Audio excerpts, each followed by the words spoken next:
TV-Pil er ret godt. TV-Pil er dejligt. Kom så! Kom så, far er travlt! TV-Pil er bare så sejt. TV-Pil er fremragende. 5.110! 5.120! TV-Pil er fedest. TV-Pil er mega. Nå, det vil vi heller ikke. TV-Pil er noget lort. På en god måde.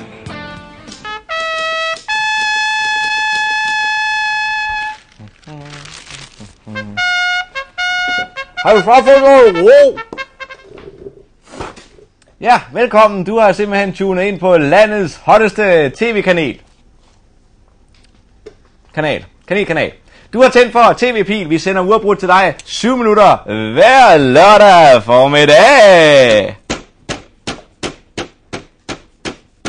Ja, vi har vist nogle problemer med båndmaskinerne lige et øjeblik. Skal vi stadig lidt mere, hva'? Ja, vi skulle ellers have vist en lille musikjingle med musik og lyd og musik, men så finder vi bare på noget andet. Vi kan jo for eksempel lave et logo. Det er jo vigtigt at få lavet et logo, når man har en tv-station. Sådan her. Så skal vi lige have kameraet frem her.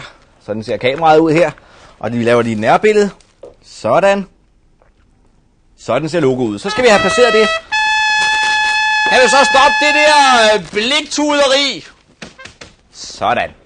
Vi skal i dag snakke om fjernsyn, kommunikation, medier, fjernsyn og tv. Hvad kendetegner en professionel tv-station? Jo, det tekniske udstyr skal være i orden.